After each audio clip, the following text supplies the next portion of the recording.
Pada awal 1946, ketika banyak daerah di Eropa sudah mencoba meninggalkan kengerian, sekelompok wanita dibawa ke pengadilan di Gdansk. Mereka bukan perwira tinggi atau orang yang bertanggung jawab merancang kebijakan genosida. Mereka adalah wanita muda, sebagian besar tanpa pengalaman militer, yang telah bertugas sebagai penjaga di kamp konsentrasi Stutthof. Beberapa sebelumnya bekerja sebagai sekretaris, yang lain sebagai pelayan. Mereka semua memiliki kesamaan. Mereka telah menjadi bagian dari rutinitas harian di tempat yang dibangun untuk membunuh. Stutthof bukanlah kamp terbesar atau yang paling terkenal, tetapi beroperasi hampir sepanjang perang. Di sana, para penjaga wanita memiliki peran aktif, mengendalikan tahanan, memberikan hukuman, dan mengawasi perjalanan menuju kamar gas.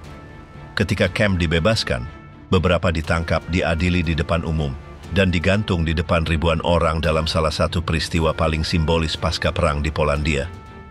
Bagaimana mereka bisa terlibat begitu dalam sistem itu? Apa yang sebenarnya memotivasi mereka?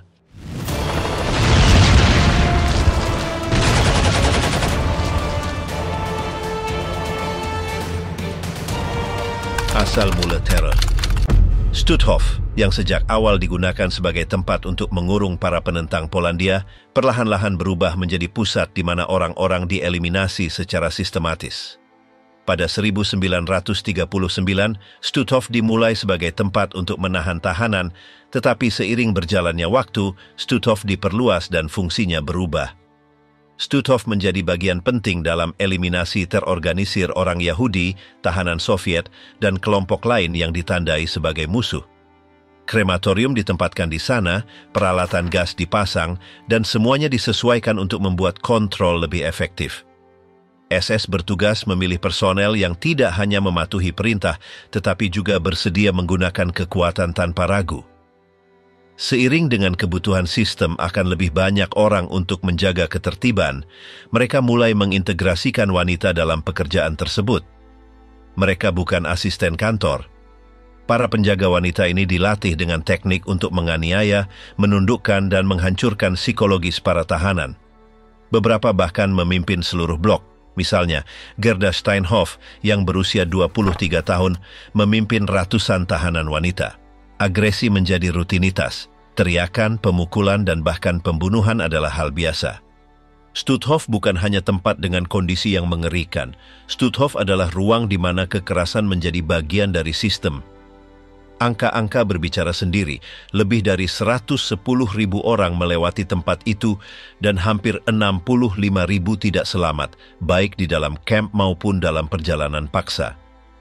Di antara mereka ada segala macam orang dewasa, anak-anak, orang tua, pria, dan wanita. Mayoritas adalah orang Yahudi yang dibawa dari berbagai bagian Eropa, tetapi ada juga orang Polandia, tentara Rusia yang ditangkap, dan tahanan lainnya. Pada tahun-tahun terakhir kamar gas digunakan secara teratur, tetapi itu bukan satu-satunya cara untuk membunuh. Juga dilakukan penembakan, orang digantung, dibiarkan mati kelaparan atau karena penyakit tanpa perawatan. Mayat-mayat menumpuk dan krematorium beroperasi tanpa henti. Banyak penjaga wanita tidak hanya melihat semua ini, tetapi berpartisipasi langsung dalam memilih siapa yang akan dieksekusi. Beberapa bahkan menawarkan diri untuk melakukan tugas-tugas itu. Alat yang menopang kamp tidak hanya berfungsi dengan perintah militer. Di baliknya ada cara berpikir yang membenarkan segalanya. Mereka berulang kali diberitahu bahwa para tahanan bukanlah manusia, melainkan musuh. Gagasan itu sangat penting bagi para wanita yang menjalani kehidupan biasa untuk menjadi bagian aktif dari sistem pembunuhan. Mereka tidak hanya membatasi diri untuk mengikuti instruksi. Mereka mengambil inisiatif. Mereka menghukum sebagai rutinitas, mempermalukan karena kebiasaan, dan membunuh tanpa ragu. Kisah-kisah seperti Bergman, Paradis, atau Klaff bukanlah kasus yang terisolasi. Mereka mewakili cara bertindak yang lebih umum, di mana wanita juga merupakan bagian aktif dalam kejahatan rezim Nazi. Mereka tidak hanya hadir, mereka adalah bagian dari sistem yang melakukan pembunuhan massal. Meskipun kemudian banyak yang mencoba memberikan penjelasan atau mengatakan bahwa mereka hanya mematuhi arsip dan kesaksian dengan jelas menunjukkan peran yang mereka mainkan. Pada tanggal 25 Januari 1945, ketika sudah jelas bahwa tentara merah semakin mendekat, diperintahkan untuk mengosongkan kamp. Demikianlah dimulai apa yang dikenal sebagai barisan kematian. Ribuan tahanan dipaksa berjalan selama berminggu-minggu di tengah musim dingin dan tanpa makanan. Banyak yang tidak sampai. Beberapa ditembak jika mencoba melarikan diri. Para penjaga juga ada di sana, mengawasi, mendorong, menyerang. Ketika Soviet tiba di reruntuhan kamp, mereka menemukan fasilitas kosong dan sisa-sisa sistem pemusnahan. Tidak banyak tahanan yang masih hidup. Hanya beberapa saksi yang, terlepas dari segalanya, berhasil bertahan hidup dari barisan. Dokumen-dokumen resmi, benda-benda yang ditinggalkan, dan laporan yang dikumpulkan kemudian berfungsi untuk merekonstruksi apa yang telah terjadi di sana. Stutthof tidak setenar Auschwitz, tetapi fungsinya tidak kalah brutal atau tidak kalah terorganisir. Selama hari-hari setelah pembebasan, pasukan Soviet dan kemudian Polandia mulai mengumpulkan bukti. Ditemukan ratusan mayat, barak-barak yang penuh dengan pakaian, barang-barang pribadi yang menumpuk, dan struktur yang diadaptasi untuk pembunuhan massal. Sebagian besar dari mereka yang bertanggung jawab sudah pergi, tetapi seiring berjalannya waktu, mereka berhasil ditemukan. Beberapa mencoba bersembunyi atau mengubah identitas. Yang lain, seperti para penjaga wanita yang lebih muda, kembali ke desa mereka berpikir bahwa tidak ada yang akan mengejar mereka. Proses identifikasi wanita yang terlibat tidak langsung. Banyak saksi tersebar, yang lain takut untuk berbicara. Namun sedikit demi sedikit, dan berkat kolaborasi para penyintas dan catatan internal, daftar nama-nama itu tersusun. Yang paling dikenal mudah ditemukan karena perilaku mereka di kamp. Nama panggilan, deskripsi fisik, dan tindakan mereka terukir dalam memori kolektif para korban.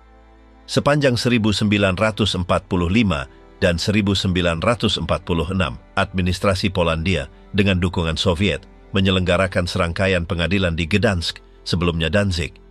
Di sana tidak hanya pria-pria SS, tetapi juga wanita-wanita duduk di kursi terdakwa. Di antara mereka adalah beberapa yang paling kejam di kamp Stutthof. Gambar-gambar persidangan, pernyataan dan putusan menunjukkan penjaga wanita muda, banyak yang berusia di bawah 30 tahun, menghadapi tuduhan kejahatan terhadap kemanusiaan. Pernyataan para saksi langsung. Mereka berbicara tentang pemukulan, penghinaan, eksekusi, dan adegan kekejaman ekstrim. Beberapa penyintas setuju dalam menceritakan bagaimana beberapa wanita SS tampaknya menikmati penderitaan orang lain. Tidak ada keraguan. Bukti-bukti itu jelas dan meyakinkan. Hukuman tidak butuh waktu lama untuk dijatuhkan. Beberapa dijatuhi hukuman mati. Yang lain menerima hukuman penjara. Beberapa berhasil mendapatkan hukuman ringan atau bahkan kebebasan karena kurangnya bukti atau kerja sama dengan jaksa.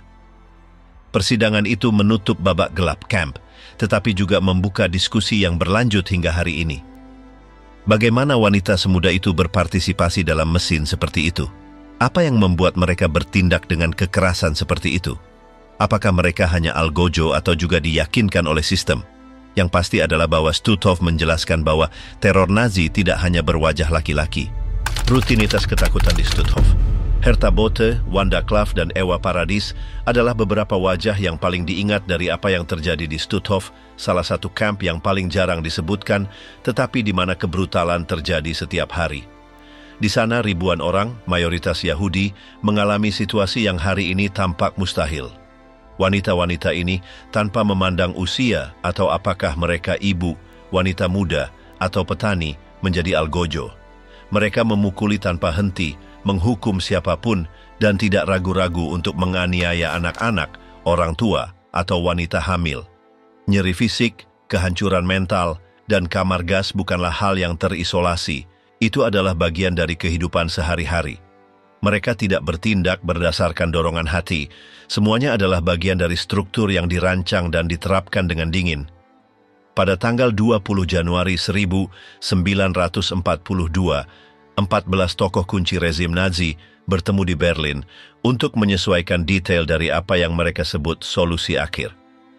Dalam konferensi Wannsee, ditetapkan bagaimana jutaan orang Yahudi akan dieliminasi secara terorganisir. Itu bukan keputusan yang diimprovisasi. Sejak Hitler berkuasa, tindakan terhadap orang Yahudi menjadi semakin keras, dan apa yang dimulai dengan pengucilan sosial berakhir dengan pembunuhan sistematis. Pertemuan ini berfungsi sebagai dasar untuk menerapkan kebijakan pemusnahan itu di semua kamp, termasuk Stutthof.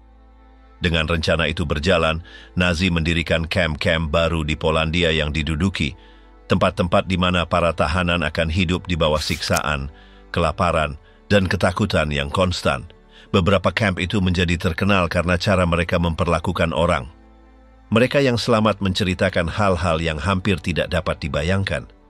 Kelaparan yang membuat mereka tidak berdaya untuk bergerak, hukuman yang membuat punggung mereka tanpa kulit, dan malam-malam di mana hanya terdengar jeritan. Tubuh dan pikiran perlahan-lahan padam. Sebelum semua ini, orang Yahudi di Jerman adalah bagian dari negara seperti kelompok lainnya. Tetapi ketika Hitler mengambil kendali dan propaganda mulai mengulang bahwa merekalah yang bersalah atas semua masalah, semuanya berubah. Masyarakat perlahan-lahan menerima kebohongan itu. Pada 1935, dengan hukum Nuremberg, kewarganegaraan mereka dicabut. Mereka kehilangan hak-hak, tidak dapat menikah dengan orang Jerman, atau bekerja di tempat-tempat tertentu. Mereka direduksi ke kondisi yang membuat mereka terbuang dari masyarakat. Dengan demikian, mengambil nyawa mereka menjadi sesuatu yang banyak orang tidak lagi melihatnya sebagai kejahatan. Kondisi di dalam Stutthof adalah campuran hukuman dan pengabaian. Mereka tidur di barak yang tidak cukup menampung semua orang, di atas ranjang kayu atau langsung di lantai. Makanan sangat minim, sepotong roti keras, sedikit sup encer, dan sedikit lagi. Jika seseorang mencoba mendapatkan lebih, dia dipukuli atau dikirim ke kerja paksa. Di musim dingin, dingin menusuk kemana-mana. Banyak yang mati kedinginan atau karena penyakit yang tidak diobati. Kebersihan nol. Pakaian tidak dicuci dan mayat menumpuk di dekat barak. Setiap penjaga memiliki tugas tertentu. Beberapa mengontrol pekerjaan, yang lain mengawasi hukuman, yang lain memutuskan siapa yang hidup dan siapa yang mati hari itu. Itu bukan sesuatu yang sporadis. Itu adalah sistem di mana setiap bagian cocok untuk menyebabkan penderitaan sebesar mungkin. Wanita-wanita SS tidak hanya mematuhi perintah, banyak yang menonjol karena kekerasan mereka. Mereka berteriak, memukul, menembak. Beberapa membawa anjing terlatih yang mereka lepaskan untuk menyerang para tahanan. Semuanya diperhitungkan untuk menghancurkan tahanan secara fisik dan emosional. Hari dimulai lebih awal, terkadang sebelum fajar. Antrean untuk penghitungan wajib meskipun salju atau hujan. Jika seseorang bergerak, jatuh atau tidak merespons dengan cepat, dia dipukuli atau dikeluarkan dari antrean untuk dihukum secara terpisah. Kemudian datang perintah harian, membersihkan, mengangkut batu, menggali parit, mengangkut mayat. Tugas-tugas itu berulang, berat, dan tanpa istirahat. Tidak ada jeda. Jika seseorang jatuh ke tanah, dia dibiarkan tergeletak atau dibunuh dengan tembakan. Para penjaga sangat mengenal medan. Mereka tahu bagaimana menundukkan para tahanan, tidak hanya dengan hukuman fisik, tetapi juga dengan penghinaan terus-menerus. Seringkali mereka memaksa para tahanan untuk bernyanyi sambil mengangkut mayat atau sambil menggali kuburan mereka sendiri. Jika mereka menolak, mereka dipukuli sampai pingsan. Perintah tidak dipertanyakan. Semua yang mereka lakukan memiliki tujuan, menghancurkan martabat. Hukuman sama umumnya dengan roti keras sarapan. Kesalahan kecil, seperti berbicara di luar giliran atau melihat ke bawah, bisa berakhir dengan pemukulan atau hari-hari dikurung di sel tanpa makanan. Penjaga wanita yang paling kejam menjadi ditakuti, bahkan di antara staf camp. Ada satu yang memukul dengan papan siapapun yang tidak bergerak cepat. Yang lain melepaskan anjingnya tanpa peringatan. Semua orang tahu siapa mereka dan tidak ada yang ingin bertemu dengan mereka. Di rumah sakit keadaan tidak lebih baik, hanya sedikit yang dirawat. Seringkali digunakan sebagai tempat pembuangan. Mereka yang datang terluka tahu bahwa mereka hampir tidak akan selamat. Kondisinya sangat buruk sehingga banyak yang lebih memilih untuk menghindarinya, bahkan jika itu berarti mati perlahan di barak mereka. Penjaga wanita SS juga mengawasi area ini. Jika seseorang berteriak atau meminta bantuan, mereka akan membungkamnya dengan pukulan atau memindahkannya ke area yang lebih buruk. tahanan wanita menderita pelecehan terus-menerus. Banyak yang dipilih untuk kerja paksa yang lebih berat hanya karena iseng. Beberapa dikenakan hukuman khusus. Mereka dipukuli di depan semua orang, dihina, tidak diberi makan selama berhari-hari. Itu adalah bentuk kontrol.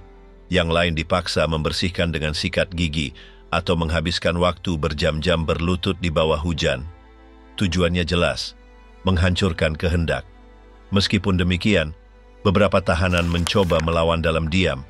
Mereka berbagi sedikit roti, selimut, kata-kata dukungan.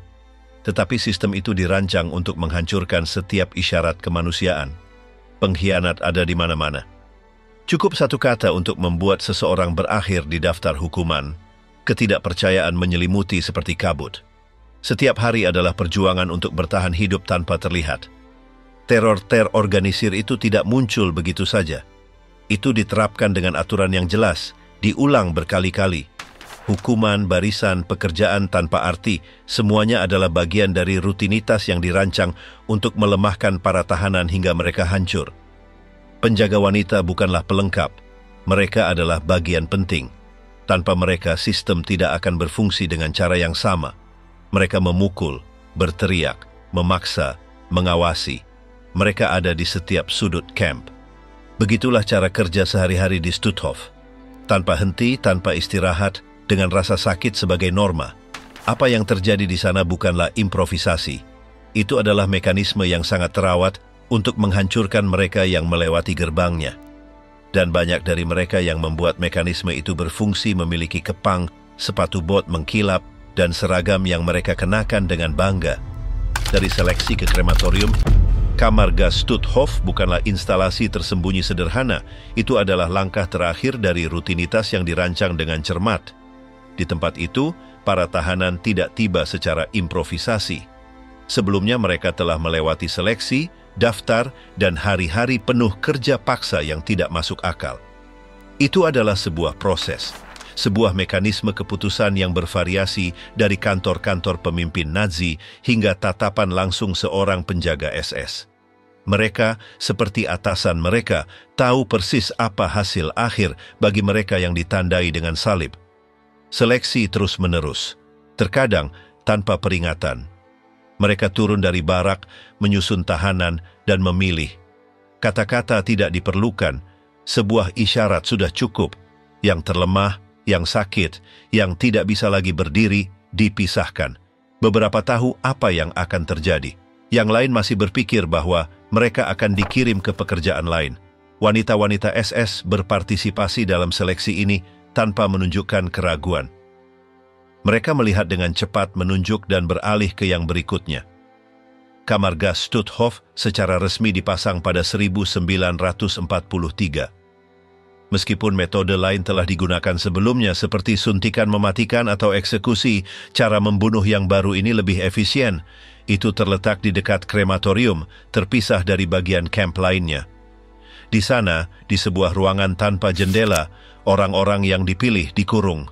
Alih-alih mandi, gas Zyklon B jatuh, produk yang dalam hitungan menit menghilangkan udara dari mereka yang menghirupnya. Itu sunyi, tanpa tembakan, tanpa jeritan di luar, hanya suara logam yang menutup dan langkah-langkah penjaga yang pergi. Wanita-wanita yang bertugas sebagai penjaga di bagian camp itu tahu semua yang terjadi. Itu bukan rahasia. Mereka mengawal kelompok-kelompok itu. Terkadang mereka menuntun tangan mereka agar mereka tidak lari. Yang lain memaksa mereka dengan teriakan dan popor senapan. Jika ada yang melawan, mereka akan mendorongnya langsung ke tanah. Waktu antara seleksi dan kematian singkat. Tidak ada pengadilan, tidak ada penjelasan, hanya perintah dan rutinitas. Mayat-mayat yang tersisa setelah setiap sesi diangkat oleh tahanan lain. Banyak dari mereka tahu bahwa mereka akan berakhir sama. Tetapi sementara itu, mereka harus mengangkut rekan-rekan mereka sendiri, membersihkan semuanya, dan kembali bekerja. Itu adalah bagian dari hukuman psikologis, bahwa yang hidup berpartisipasi dalam proses tersebut. Bahwa para tahanan tidak hanya takut mati, tetapi juga merasa terpaksa untuk bekerja sama. Mekanisme itu dirancang untuk menghancurkan setiap harapan. Krematorium beroperasi di samping. Terkadang tidak ada cukup kayu bakar atau waktu, sehingga mayat-mayat ditumpuk bergantian. Mereka diatur berurutan sesuai dengan siapa yang tiba lebih dulu. Jika seluruh kelompok dimusnahkan, butuh berhari-hari sampai sisa-sisa mereka menghilang. Abunya disebarkan, dikubur, atau digunakan sebagai pengisi. Tidak ada yang tersisa, tidak ada nama, tidak ada kuburan. Yang paling mengganggu adalah kenormalan di mana semuanya dilakukan. Para penjaga wanita makan, tidur, berbicara, dan kemudian mengantar ke kematian. Beberapa melakukannya tanpa meninggikan suara, yang lain dengan senyuman atau komentar dingin. Ada yang terbiasa dengan bau, jeritan yang meredam, panasnya oven. Itu adalah bagian dari hari mereka. Sama seperti seseorang pergi bekerja atau ke sekolah, mereka pergi mengawasi rutinitas pemusnahan. Dan mereka melakukannya tanpa melihat ke belakang. Gas tiba dalam kaleng-kaleng tersegel diangkut dengan truk bersama pasokan lainnya. Kaleng-kaleng itu dibuka dengan hati-hati dan seseorang melemparkan isinya dari pintu atas. Dalam hitungan detik udara menjadi beracun. Itu bukan proses yang panjang. Hanya butuh beberapa menit untuk keheningan mengisi segalanya. Kemudian mereka menunggu sebentar lagi, membuka pintu, dan langkah selanjutnya dimulai, mengeluarkan mayat. Tidak ada perlindungan. Para tahanan yang ditugaskan untuk tugas itu bekerja tanpa sarung tangan, tanpa masker, tanpa istirahat. Mereka harus mengangkut mayat-mayat yang tidak bergerak, menempatkannya di gerobak atau menyeretnya langsung ke oven. Kulit, bau, panas, semuanya adalah bagian dari lingkungan. Tidak ada yang mengatakan apa-apa. Setiap orang tahu bahwa berbicara bisa merenggut nyawa. Ketakutan adalah pengawas lain. Para penjaga wanita yang beroperasi di area itu tidak menunjukkan emosi. Terkadang mereka bahkan tidak berbicara, hanya berjalan, mengawasi, dan memberi perintah dengan tangan. Beberapa merokok sambil mengamati, yang lain melihat ke arah lain.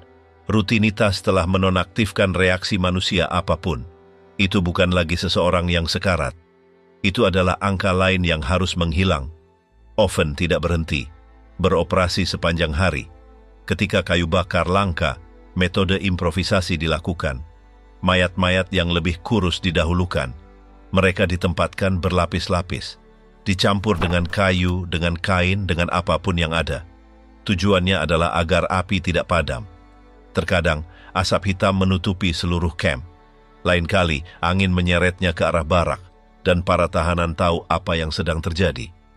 Eksekusi tidak bersifat umum, tetapi semua orang tahu bahwa itu sedang terjadi.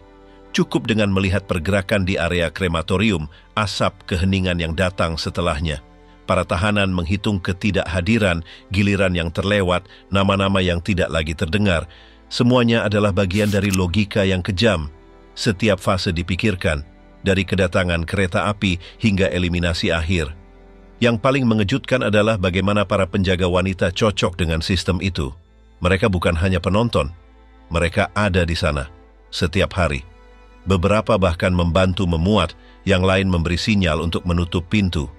Dan meskipun tidak semua memiliki tingkat kebrutalan yang sama, tidak ada yang menolak, tidak ada yang menjauh. Itu adalah pekerjaan mereka. Mereka melakukannya karena mereka bisa, karena seragam memungkinkan mereka. Di Stutthof, kematian bukanlah suatu peristiwa. Itu adalah tugas lain, sama seperti menyapu, menghitung, atau menyajikan makanan. Dan mereka yang melaksanakannya, wanita muda dengan kepang dan sepatu bot, melaksanakannya tanpa gemetar. Begitulah cara kerja bagian terakhir dari kengerian itu. Tanpa teriakan, tanpa jeda, tanpa kembali. Bagaimana penjaga wanita paling ditakuti terbentuk? Di antara wanita SS yang bekerja di Stutthof, beberapa baru berusia 20-an. Mereka datang ke camp dari daerah pedesaan tanpa pengalaman sebelumnya tetapi bersedia untuk patuh. Mereka masuk sebagai asisten atau penjaga dalam pelatihan dan dalam beberapa bulan mereka sudah berpartisipasi dalam seleksi dan hukuman. Banyak yang tidak sulit beradaptasi. Seragam, kekuasaan, dan ketakutan yang mereka timbulkan mengubah mereka menjadi sosok yang ditakuti di antara para tahanan. Mereka tidak memiliki masa lalu yang ditandai dengan kekerasan, tetapi mereka cepat terbiasa melihatnya. Salah satunya adalah Jenny Wanda Barkman. Dia memiliki wajah seorang model dan baru berusia 24 tahun ketika dia tiba di camp. Dia dikenal karena gayanya yang rapi dan berjalan dengan keanggunan yang kontras dengan kebrutalan tindakannya. Dia aktif berpartisipasi dalam eksekusi. Dia memukul tahanan dengan cambuk kulit dan tidak ragu untuk menunjuk siapa yang harus mati. Dia tidak berteriak. Perintahnya dingin, singkat. Bagi para tahanan, melihatnya berarti bahaya langsung. Sosok muda lainnya adalah Ewa Paradis. Dengan penampilan yang tenang, dia memiliki senyum yang bijaksana yang tidak mengantisipasi bahaya yang bisa dia timbulkan. Dia bertanggung jawab untuk memindahkan wanita dan anak-anak ke zona pemusnahan. Menurut beberapa saksi, dia memukul tanpa peringatan, terutama mereka yang menangis atau melawan. Perannya tidak terbatas pada menemani. Dia memberi instruksi kepada para tahanan, mendorong mereka, dan terkadang memukul mereka bahkan ketika mereka sudah berada di dalam kamar gas. Wanda Klaff adalah penjaga muda lain yang menonjol karena fanatismenya. Dia mengatakan bangga melayani Reich ketiga dan tidak menyembunyikan antusiasmenya untuk menghukum. Beberapa mengingatnya tertawa sambil mengawasi para tahanan. Dia tidak membutuhkan alasan konkret untuk memukul. Cukup jika seseorang tersandung atau tidak mengerti perintah. Menurut kesaksian, dia terkadang bahkan meminta untuk berpartisipasi dalam eksekusi, sesuatu yang tidak semua orang lakukan atas inisiatif mereka sendiri. Para wanita ini, meskipun masih muda, tidak asing dengan cara kerja camp. Mereka dilatih untuk mengetahui apa yang diharapkan dari mereka, dan banyak yang melangkah lebih jauh. Mereka menawarkan diri untuk tugas-tugas yang dihindari orang lain. Itu bukan hanya kepatuhan. Dalam beberapa kasus, mereka menunjukkan inisiatif. Mereka ingin menunjukkan bahwa mereka bisa sefisien rekan-rekan pria mereka. Beberapa berhasil dengan sangat baik, dan itu membuat mereka semakin ditakuti. Pelatihan para wanita muda ini tidak luas tetapi sangat spesifik. Mereka menerima pelajaran singkat tentang disiplin, pengawasan, dan hukuman. Dalam beberapa minggu, mereka beralih dari asisten menjadi memiliki tanggung jawab langsung atas seluruh kelompok tahanan. Mereka tidak membutuhkan waktu bertahun-tahun untuk menjadi ditakuti. Sebagian besar jelas sejak awal apa yang bisa mereka lakukan dan seberapa jauh mereka bisa melangkah tanpa konsekuensi. Beberapa berasal dari keluarga miskin, yang lain mencari stabilitas. Tetapi begitu masuk ke dalam sistem, mereka tidak berhenti. Mereka beradaptasi dengan lingkungan camp dengan kecepatan yang bahkan mengejutkan atasan mereka. Seragam memberi mereka kekuasaan, dan kekuasaan itu mereka gunakan dengan keyakinan penuh. Para tahanan mengetahuinya, dan banyak yang lebih memilih bertemu dengan pria SS daripada dengan penjaga muda tertentu. Salah satu hal yang paling membuat para tahanan terkesan adalah dinginnya sikap. Bukan jeritan yang menakutkan, melainkan cara tenang mereka dalam memberikan hukuman. Beberapa memberi perintah tanpa meninggikan suara. Yang lain mengamati dalam diam sementara orang lain memukul untuk mereka. Itu adalah kontrol absolut tanpa kehilangan ketenangan. Sebuah dominasi yang tidak diajarkan, tetapi mereka secara alami menerimanya. Mereka juga hadir dalam barisan kematian. Ketika front Soviet mendekat dan Nazi mengevakuasi kamp-kamp, banyak dari penjaga wanita ini menemani para tahanan dalam perjalanan paksa ratusan kilometer. Mereka tidak menunjukkan belas kasihan. Jika ada yang jatuh, mereka akan meninggalkannya atau membunuhnya. Mereka menjaga ketertiban dengan senjata, cambuk, dan ancaman. Tidak peduli seberapa jauh mereka dari camp, mereka terus menerapkan tingkat kekejaman yang sama. Beberapa wanita ini ditangkap pada akhir perang. Tidak semua berhasil melarikan diri. Beberapa kembali ke desa. Mereka berpikir tidak ada yang akan mengingat mereka. Tetapi kesaksian mengidentifikasi mereka. Wajah mereka, gerakan mereka, ungkapan mereka dikenali oleh mereka yang selamat. Dalam persidangan, banyak dari mereka ditunjuk secara langsung. Cerita-cerita itu jelas. Tidak ada yang meragukan partisipasi aktif mereka. Selama proses pengadilan di Gdansk, mereka duduk di kursi terdakwa yang sama dengan para perwira pria. Tidak ada perbedaan. Usia atau jenis kelamin tidak dijadikan alasan. Bukti-bukti sangat meyakinkan, foto-foto, nama-nama, daftar tugas, Beberapa mengaku, yang lain mencoba menyangkal, tetapi para penyintas menghadapi mereka dengan tegas. Mereka mengingat setiap wajah, setiap pukulan, setiap perintah yang diterima. Pada akhirnya, beberapa penjaga muda ini menerima hukuman mati. Mereka digantung di depan umum sebagai simbol keadilan. Tidak ada banding, tidak ada tangisan juga. Mereka naik ke tiang gantungan dikawal, sementara kerumunan orang menyaksikan mereka. Beberapa tetap menatap ke atas, yang lain menunduk. Tetapi tidak ada yang meminta maaf. Mereka meninggal seperti mereka hidup di kamp, teguh, diam dan sadar akan apa yang telah mereka lakukan. Pengadilan yang menggantung SS. Ketika perang berakhir, Polandia tidak lagi sama. Kota-kota hancur, jutaan orang tewas, dan kamp-kamp konsentrasi meninggalkan keheningan yang tidak nyaman. Tetapi di tengah kehancuran, muncul kebutuhan akan keadilan. Dalam kasus Stutthof, keadilan itu terwujud dalam persidangan yang diadakan di Gdansk antara April dan Mei 1946. Di sana tidak hanya para pria SS yang duduk di kursi terdakwa, para wanita juga diadili, banyak dari mereka masih muda dan tanpa riwayat militer. Pengadilan itu terdiri dari hakim-hakim Polandia dengan dukungan Soviet. Itu bukan proses tertutup atau rahasia. Tujuannya adalah untuk menunjukkan kepada dunia apa yang telah terjadi dan memperjelas bahwa tidak akan ada impunitas. Jaksa mengumpulkan kesaksian, dokumen, benda-benda yang dikumpulkan di kamp, dan bahkan foto-foto. Pernyataan para penyintas adalah bagian sentral dari proses tersebut. Banyak dari mereka melakukan perjalanan dari negara lain untuk menceritakan apa yang telah mereka alami. Di antara para terdakwa adalah penjaga yang dikenal karena kebrutalan mereka. Jenny Wanda Barkman, Ewa Paradis, dan Wanda Klaff adalah beberapa nama yang paling sering disebut. Nama-nama lain yang kurang dikenal juga muncul, tetapi sama-sama terlibat dalam tugas-tugas kamp. Sebagian besar tidak menyangkal pernah bekerja di sana, tetapi mencoba meminimalkan peran mereka. Mereka mengatakan hanya mengikuti perintah, tidak mengetahui semua yang terjadi, atau hanya melakukan tugas-tugas kecil. Tetapi para saksi menceritakan kisah lain. Sesi-sesi itu intens, pemukulan, eksekusi, barisan paksa, dan adegan sadisme diceritakan. Beberapa kesaksian sangat rinci sehingga tidak meninggalkan keraguan. Deskripsi fisik, frasa yang digunakan oleh para terdakwa, gerakan mereka, semuanya cocok. Beberapa saksi menangis saat mengingat, yang lain berbicara dengan kemarahan yang tertahan. Tetapi semua setuju bahwa wanita-wanita itu tidak hanya mematuhi, tetapi berpartisipasi dengan senang hati. Para terdakwa duduk berbaris. Mereka mengenakan pakaian sipil, rambut diikat, dan wajah tegang. Beberapa mendengarkan dengan tatapan terpaku ke tanah. Yang lain menatap langsung ke hakim.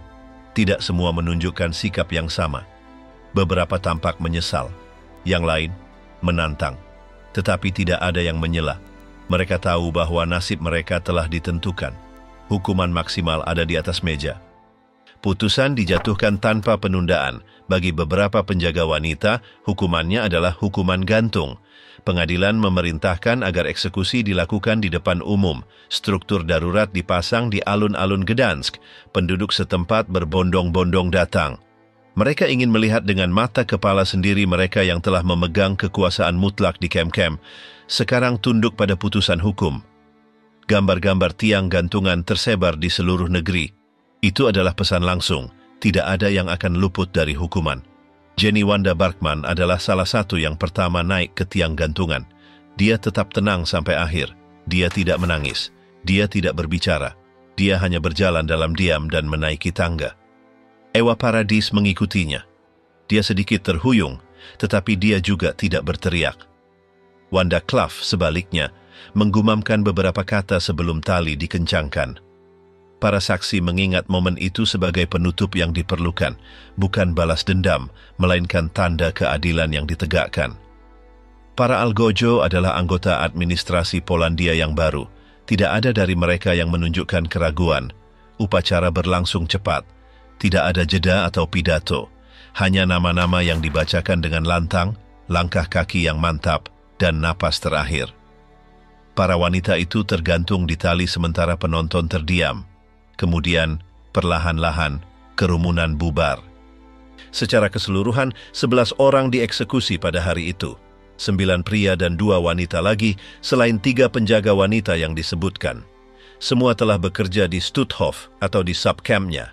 Bukti-bukti yang memberatkan mereka jelas. Dokumen yang ditandatangani, perintah yang dikeluarkan, pernyataan yang cocok. Jaksa telah menutup setiap kasus dengan presisi. Tidak ada ruang untuk keraguan. Setelah eksekusi, pihak berwenang mengizinkan jenazah dikuburkan di kuburan tanpa nama. Mereka tidak ingin mengubahnya menjadi simbol. Tidak akan ada plakat, tidak ada kenangan, tidak ada bunga, hanya tanah di atas mereka. Demikianlah berakhir kisah publik mereka yang selama bertahun-tahun telah memutuskan hidup dan mati ribuan orang. Pengadilan Stutthof menandai perbedaan dari proses lain. Di sini tidak diadili tokoh-tokoh tinggi Nazisme. Ini tentang personel tingkat bawah, penjaga dan pembantu, wanita muda tanpa pangkat militer. Namun, keadilan tidak membuat perbedaan. Terbukti bahwa tanggung jawab tidak tergantung pada jabatan, melainkan pada tindakan. Bahwa mereka yang berpartisipasi aktif, meskipun masih muda atau wanita, juga harus mempertanggungjawabkan perbuatan mereka. Begini Gerda Steinhoff, tangan besi Stutthof tumbang. Gerda Steinhoff tiba di Stutthof saat ia baru berusia 23 tahun. Sebelumnya ia bekerja sebagai asisten rumah tangga dan kemudian sebagai pengemudi tram. Masuknya ia ke camp sangat cepat. Dalam hitungan minggu ia beralih dari magang menjadi salah satu penjaga yang paling dikenal di tempat itu. Bukan hanya karena kehadirannya yang konstan, tetapi juga karena partisipasi aktifnya dalam seleksi untuk kamar gas. Tidak seperti yang lain, ia tidak menepi. Ia memiliki inisiatif. Ia memiliki penampilan yang biasa, tetapi sikapnya menonjol. Selalu tegak dengan ekspresi serius, ia dipandang oleh para tahanan sebagai sosok otoritas. Ia tidak perlu berteriak untuk memaksakan kehendak. Ia berjalan di antara para tahanan dengan langkah mantap, memberi perintah langsung dan menghukum tanpa ragu. Beberapa penyintas mengingat kehadirannya sebagai sesuatu yang mengintimidasi, bahkan lebih daripada pria SS. Mereka tahu bahwa jika ia muncul dalam seleksi, sesuatu yang buruk akan terjadi. Pekerjaannya bukan hanya menjaga. Gerda mengatur pemindahan, membentuk barisan tahanan, dan bertanggung jawab untuk memutuskan siapa yang hidup dan siapa yang tidak. Ia mengetahui seluruh proses, dari kedatangan para deportan hingga nasib akhir mereka. Ia bukan hanya saksi belaka. Menurut dokumen pengadilan, ia berpartisipasi setidaknya dalam selusin seleksi untuk kamar gas. Dan ia melakukannya bukan karena kewajiban, melainkan dengan efisiensi. Cara ia memperlakukan para tahanan sangat langsung. Ia tidak menggunakan kata-kata kasar atau agresi verbal, kekuatannya terletak pada kepastian tindakannya. Satu perintah darinya sudah cukup bagi penjaga lain untuk bertindak. Bahkan di antara tahanan yang paling senior, namanya menimbulkan ketegangan. Tidak ada yang ingin berpapasan dengannya. Ia tidak dapat diprediksi. Ia tidak membutuhkan alasan untuk menghukum atau untuk menunjuk seseorang. Di bulan-bulan terakhir kamp, ketika Nazi sudah tahu bahwa perang akan kalah, Steinhoff tetap pada rutinitasnya. Ia tidak melambat. Ia tetap hadir dalam tugas-tugas terberat. Beberapa saksi mengatakan bahwa bahkan saat itu, ketika banyak yang berusaha menghilang, ia terus muncul dalam seleksi. Ia tidak terlihat terpengaruh oleh ketakutan akan akhir. Ia tetap teguh, seolah-olah tidak ada yang akan berubah. Ketika tentara merah mendekati Stutthof, Nazi mulai mengevakuasi. Gerda Steinhoff adalah salah satu penjaga wanita yang melarikan diri. Ia berhasil berbaur dengan warga sipil dan bersembunyi selama beberapa waktu. Namun, tak lama kemudian ia ditangkap. Ia diidentifikasi dengan cepat berkat kesaksian para penyintas. Namanya muncul berulang kali dalam pernyataan. Tak seorang pun melupakannya. Ia ditangkap pada 1945 dan dipindahkan ke Gdansk untuk menghadapi pengadilan. Selama proses persidangan, perilakunya tenang. Ia tidak menyangkal pekerjaannya di camp, namun mencoba meremehkannya. Ia mengatakan hanya mengikuti perintah, hanya melakukan tugas-tugas administratif. Namun, kesaksian itu sangat meyakinkan. Para penyintas menceritakan adegan-adegan konkret dengan tanggal, tempat, dan nama.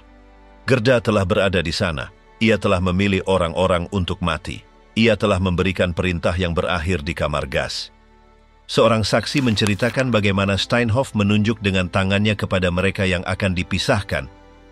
Saksi lain mengatakan bahwa ia melihatnya memukul seorang wanita hamil. Beberapa sepakat bahwa ia tidak menunjukkan penyesalan saat menjalankan tugasnya. Ia adalah bagian aktif dari sistem, bukan bagian pasif, dan itulah yang dipertimbangkan pengadilan saat menjatuhkan hukuman. Ia dijatuhi hukuman mati bersama penjaga wanita lainnya dan pejabat Nazi. Eksekusinya dilakukan di depan umum. Ia naik ke tiang gantungan dengan ekspresi serius yang sama yang menemaninya di Stutthof. Ia tidak mengucapkan sepatah kata pun. Ia tidak menangis. Ia hanya menatap lurus ke depan dan menunggu. Tali jatuh dan tubuhnya tergantung. Kerumunan yang menyaksikan adegan itu tidak merayakan atau berteriak. Mereka hanya mengamati dalam diam bagaimana sebuah babak gelap ditutup. Kisah Gerda Steinhoff bukanlah kisah seorang tokoh berpangkat tinggi. Ia bukan seorang komandan atau seorang ideolog, namun perannya sama merusaknya. Dari posisinya sebagai penjaga, ia mengambil keputusan yang merenggut nyawa, dan meskipun ia mencoba mengaburkan tanggung jawabnya, bukti berbicara untuknya. Kasusnya menunjukkan bahwa kekuasaan, bahkan kekuasaan seorang penjaga muda, bisa sama mematikannya dengan kekuasaan kepala Nazi manapun. Dari penjaga patuh menjadi tahanan di Gdansk, Elfriede Mohneke baru berusia 22 tahun ketika ia tiba di Stutthof. Ia telah dilatih sebentar di Ravensbrück dan kemudian dikirim sebagai penjaga pembantu. Berbeda dengan penjaga wanita lainnya, ia tidak memiliki pengalaman atau menunjukkan sikap dominan pada awalnya. Ia pendiam, agak menyendiri, dan mempertahankan ekspresi netral hampir sepanjang waktu. Namun hal itu tidak menghalanginya untuk terlibat dalam tindakan-tindakan terberat di kamp. Tugas utamanya adalah mengawasi kelompok-kelompok tahanan wanita, menemani mereka dalam pemindahan, dan memastikan bahwa mereka mematuhi perintah. Dalam menjalankan fungsi-fungsi tersebut, ia terlihat memukuli tahanan, mendorong mereka, atau meneriaki mereka ketika mereka tidak mengikuti irama. Beberapa saksi mengatakan bahwa pada awalnya ia tampak bertindak dengan keraguan, tetapi kemudian ia mulai mengikuti rutinitas tanpa ragu. Ia beradaptasi dengan sistem tanpa mempertanyakannya. Selama proses seleksi untuk kamar gas, Elfriede juga disebutkan. Ia bukan yang memutuskan, tetapi ia hadir. Ia menjadi bagian dari barisan penjaga, mengawal para tahanan yang menunggu giliran, dan menutup pintu ketika diperlukan. Ia tidak pernah mengangkat tangan untuk memprotes, ia hanya mematuhi. Itulah yang paling ditekankan oleh para saksi, kepatuhannya yang lengkap, tanpa menunjukkan emosi. Seorang tahanan mengingat bagaimana Mohneke tanpa meninggikan suara mendorong wanita-wanita ke arah truk yang membawa mereka ke kematian. Yang lain mengatakan bahwa ia melihatnya setiap hari, selalu tepat waktu, selalu teguh. Ia tidak pernah mengejek, tetapi juga tidak membantu siapapun. Ia menjaga jarak seolah-olah ia berada di tempat lain, tetapi ia ada di sana, di tengah-tengah semuanya, menjadi bagian aktif dari proses tersebut. Setelah perang berakhir, Elfriede Mohneke ditangkap bersama penjaga wanita lainnya. Dalam persidangan yang diadakan di Gdansk, namanya muncul di beberapa pernyataan. Ia diidentifikasi dengan jelas. Meskipun perannya tidak sejelas yang lain, tanggung jawabnya sudah jelas. Ia hadir, mematuhi perintah, membantu menjaga sistem tetap berfungsi. Selama persidangan, Mohneke tetap bersikap tertutup. Ia mendengarkan pernyataan tanpa menyela dan hampir tidak menjawab ketika ditanya sesuatu. Jawabannya singkat, hampir otomatis. Ia mengatakan bahwa ia telah melakukan apa yang diperintahkan kepadanya dan bahwa ia tidak sepenuhnya memahami apa yang terjadi di kamp. Namun para saksi tidak melihatnya demikian. Bagi mereka, jelas bahwa ia tahu apa yang terjadi. Ia tidak dituduh melakukan tindakan ekstrem atau kekejaman yang menonjol, namun perannya sebagai bagian dari mekanisme itu tidak dapat disangkal. Pihak berwenang memutuskan untuk tidak menjatuhkannya hukuman mati. Sebagai gantinya, ia menerima hukuman 10 tahun penjara. Ia dipindahkan ke pusat penahanan untuk menjalani hukumannya, jauh dari sorotan publik yang mengelilingi penjaga wanita lain yang lebih terkenal. Di penjara, Mohneke tidak menimbulkan masalah. Ia mematuhi aturan, menghindari konflik, dan menjaga profil rendah. Ia tidak pernah lagi berbicara secara terbuka tentang waktunya di Stutthof. Ia juga tidak diketahui pernah mencoba membenarkan tindakannya atau mencari perhatian. Kisahnya tetap tertutup oleh kisah tokoh-tokoh lain di camp, namun partisipasinya tetap tercatat dalam dokumen resmi. Beberapa tahun kemudian, setelah menjalani sebagian hukumannya, ia dibebaskan. Ia pindah ke daerah yang tenang di Jerman, tempat ia hidup dalam anonimitas. Ia tidak memberikan wawancara atau menulis memoar. Namanya hampir tidak muncul di arsip setelah persidangan. Namun bagi mereka yang selamat dari Stutthof, sosoknya tidak menghilang. Mereka mengingatnya sebagai penjaga biasa, seseorang yang memenuhi perannya dalam sistem pemusnahan, tanpa menonjol tetapi tanpa menentang. Kasus Elfriede Mohneke berbeda dari penjaga wanita lain yang dieksekusi. Ia tidak dianggap sebagai seorang sadis atau sosok kunci, namun kehadirannya yang konstan dan kepatuhannya tanpa pertanyaan sudah cukup untuk menghukumnya. Ia mewakili banyak orang lain yang, tanpa menjadi pemimpin, memungkinkan sistem terus berfungsi. Sejarah tersembunyi Ewa Paradis.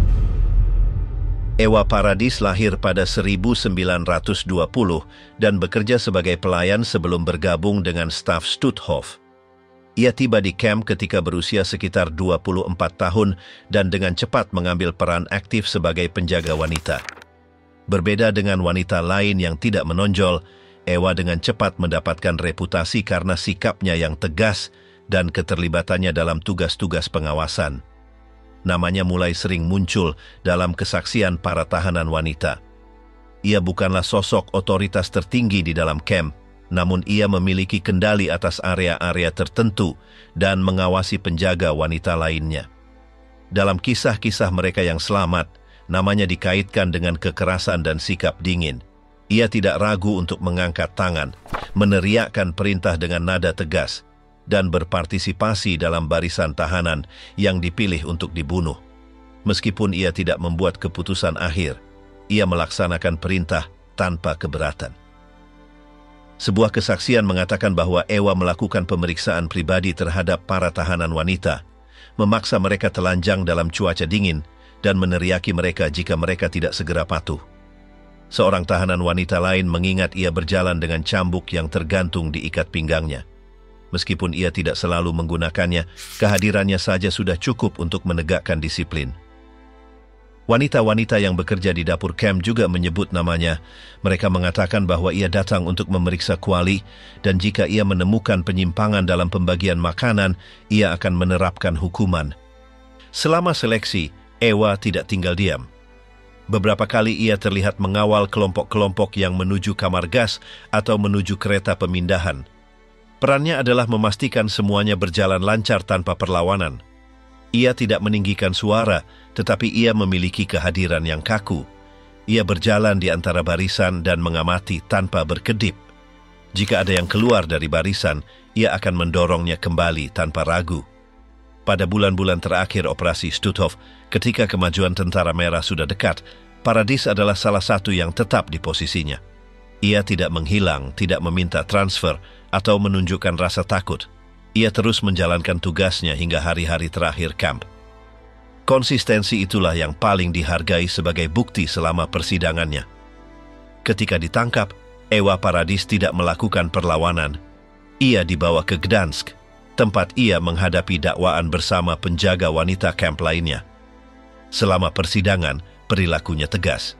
Ia tidak menangis atau berdebat. Ia mengakui telah bekerja sebagai penjaga, tetapi meremehkan tanggung jawabnya. Ia mengatakan bahwa ia telah mematuhi perintah dan tidak pernah menganiaya siapapun atas inisiatifnya sendiri. Namun, kesaksian yang dikumpulkan jelas. Seorang saksi menyatakan bahwa ia telah melihatnya dalam berbagai seleksi. Yang lain menceritakan bagaimana Ewa mengawasi para tahanan selama perjalanan ke kamp pemusnahan, siap untuk campur tangan jika ada yang menyimpang. Beberapa sepakat bahwa sikapnya bukan hanya kepatuhan, tetapi komitmen aktif. Persepsi itulah yang menjadi kunci dalam hukumannya. Pengadilan memutuskan untuk menjatuhkan hukuman mati padanya. Ia adalah salah satu dari sedikit wanita yang dieksekusi di depan umum. Pada hari eksekusinya, ia tampil dengan wajah serius. Ia tidak berbicara, tidak meminta maaf, atau bereaksi terhadap kerumunan. Ia naik ke tiang gantungan dengan langkah pasti. Tali jatuh tanpa insiden apapun.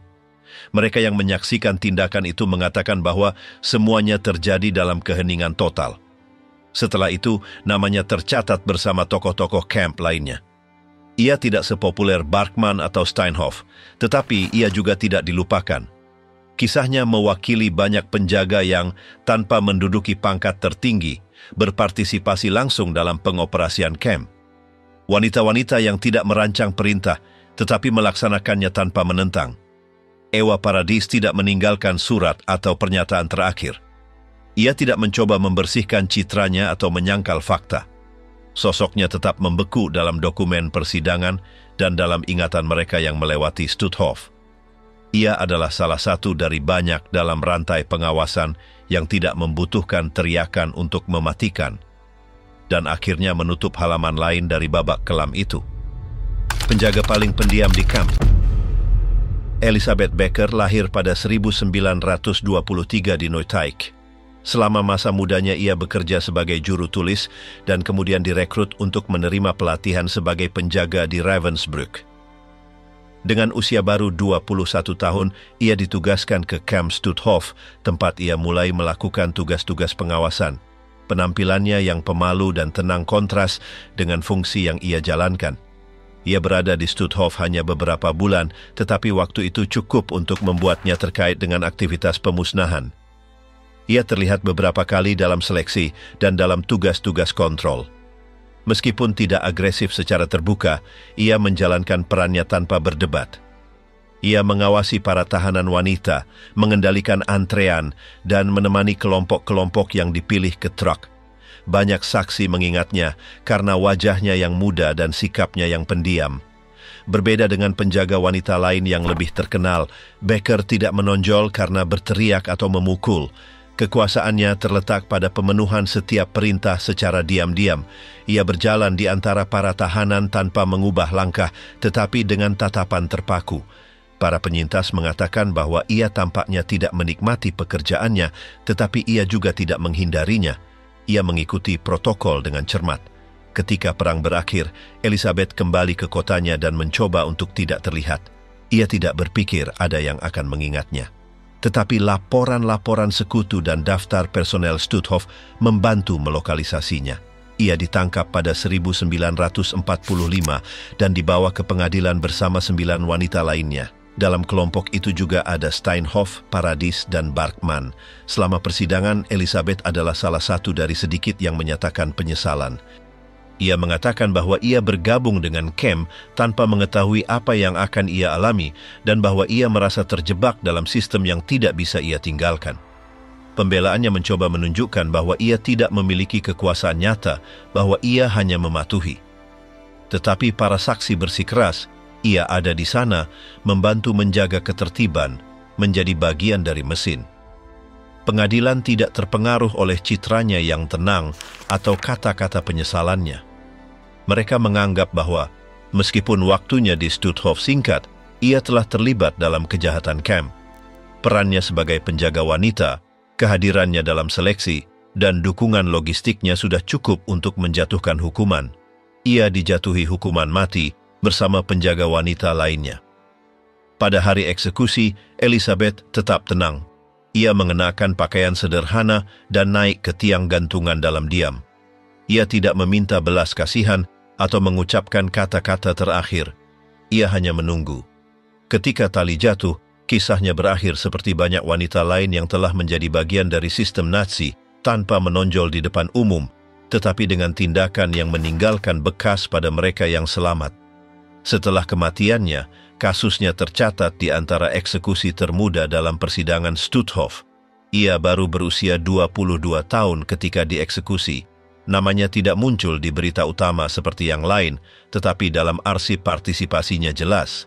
Ia bukan seorang pemimpin atau tokoh kunci, tetapi ia mewakili banyak orang lain yang mengikuti perintah tanpa perlawanan. Kisah Elisabeth Becker menunjukkan bahwa bahkan mereka yang tampaknya memiliki peran kecil dapat menjadi bagian penting dari mekanisme yang mematikan. Ia tidak berteriak, tidak memukul, tetapi ia ada di sana memenuhi tugasnya tanpa gagal, dan itu sudah cukup bagi keadilan untuk menjangkaunya. Eksekusi publik para penjaga wanita. Pada April 1946, pihak berwenang Polandia memutuskan untuk melakukan eksekusi publik di Gdansk. Itu bukan tindakan yang diimprovisasi atau terbatas pada kelompok kecil. Semuanya direncanakan secara rinci agar disaksikan oleh ribuan orang. Mereka ingin hukuman bagi penjaga wanita Stutthof terukir sebagai peringatan yang terlihat dan langsung. Tempat yang dipilih adalah tanah lapang besar di dekat stasiun, dengan ruang yang cukup untuk mendirikan tiang gantungan dan menampung kerumunan. Persiapan dimulai beberapa hari sebelumnya. Tentara rezim baru menempatkan platform kayu yang ditinggikan dan memeriksa setiap detail. Tali, tiang, dan pintu jebakan diuji beberapa kali. Pihak berwenang ingin memastikan tidak ada yang gagal. Acara ini tidak hanya memiliki makna hukum, tetapi juga simbolis, menunjukkan akhir dominasi Nazi dan menghukum secara teladan mereka yang telah menjadi bagian aktif dari kejahatan. Pada pagi hari acara, ribuan orang datang dari berbagai tempat. Warga sipil, penyintas, pelajar, pekerja dan militer memenuhi area di depan panggung dadakan. Beberapa datang demi keadilan, yang lain karena rasa penasaran yang morbid, tetapi semua tahu bahwa mereka akan menyaksikan sesuatu yang tidak akan terulang. Di samping, tentara menjaga ketertiban. Tidak ada yang bisa terlalu dekat. Suasana tegang tetapi tertib. Para wanita yang dihukum dibawa ke lokasi dengan truk yang dikawal. Mereka berbaris dengan tangan terikat dan dikawal oleh penjaga bersenjata. Orang-orang mengamati mereka dalam diam. Beberapa disambut dengan teriakan, yang lain dengan gumaman. Tidak ada hinaan massal, hanya keheningan yang syarat makna. Mereka naik satu persatu ke tiang gantungan masing-masing, di bawah tatapan ribuan saksi. Pihak berwenang memeriksa apakah semuanya sudah pada tempatnya sebelum memberikan sinyal. Ketika perintah diberikan, Algojo mengaktifkan pintu jebakan tanpa upacara. Tubuh para penjaga wanita jatuh bersamaan tanpa satu pun teriakan. Keheningan saat itu lebih kuat daripada kata-kata apapun. Kerumunan tidak langsung bereaksi, mereka hanya melihat. Beberapa menunduk, yang lain tetap tidak bergerak. Eksekusi telah berlangsung cepat, tetapi dampaknya bertahan lama. Tentara mengangkat mayat-mayat dengan hati-hati, satu persatu, sementara orang-orang terus mengamati. Tidak ada yang bertepuk tangan. Tidak ada perayaan, itu adalah adegan yang berat, lebih mirip penutupan luka daripada perayaan. Beberapa saksi pergi tanpa mengatakan apa-apa, beberapa menangis dalam diam. Keadilan telah ditegakkan di depan semua orang, tetapi tidak membawa kelegaan instan. Pers lokal meliput acara tersebut tanpa sensasionalisme. Foto-foto menunjukkan platform kosong dan wajah-wajah kerumunan. Surat kabar berbicara tentang berakhirnya suatu era, penutupan sebuah kisah. Tidak ada martir atau pidato heroik, hanya beban dari apa yang telah terjadi. Pesan itu jelas, tidak seorang pun yang berpartisipasi dalam kejahatan Stutthof akan luput dari hukuman. Seiring waktu, peristiwa ini tercatat sebagai salah satu tindakan publik yang paling diingat dalam pasca Perang Polandia. Bukan karena kekerasannya, melainkan karena apa yang disimbolkannya. Itu adalah akhir dari para penjaga wanita yang telah beralih dari pelayan menjadi kaki tangan pemusnahan. Itu adalah penutupan bab di mana wanita biasa menjadi bagian dari sistem yang mematikan. Ini adalah persidangan terakhir dengan eksekusi publik semacam itu di Polandia. Setelah itu, hukuman mati diterapkan tanpa kehadiran kerumunan. Apa yang terjadi di Gdansk tidak terulang lagi. Itu tetap menjadi pengingat visual tentang makna Stutthof dan apa yang tidak pernah ingin dilihat lagi. Eksekusi publik para penjaga wanita Stutthof adalah penutup yang terlihat dari salah satu episode paling gelap di camp. Itu bukan hukuman rahasia atau keputusan tersembunyi. Itu dilakukan di depan ribuan orang, dengan tujuan menunjukkan bahwa bahkan mereka yang tampaknya memiliki sedikit kekuasaan pun bisa bertanggung jawab atas kejahatan serius. Wanita-wanita ini tidak merancang strategi atau mengeluarkan perintah dari kantor. Mereka melakukan tugas sehari-hari di tempat di mana membunuh adalah bagian dari rutinitas. Setiap orang memiliki peran tertentu, dan itu sudah cukup bagi mereka untuk diadili. Hukuman dan tiang gantungan bukan hanya reaksi, tetapi juga peringatan. Tidak seorang pun yang berpartisipasi aktif akan luput dari hukuman. Hari ini kisah-kisah mereka tidak terdengar di jalanan atau diajarkan di sekolah. Tetapi mereka tetap menjadi pengingat yang tidak nyaman. Karena ketaatan buta, keheningan, dan kebiasaan juga membangun sistem seperti yang ada di Stutthof. Dan pertanyaan yang mengambang adalah langsung, bisakah sesuatu seperti ini terjadi lagi dengan wajah lain, di tempat lain, di bawah perintah lain?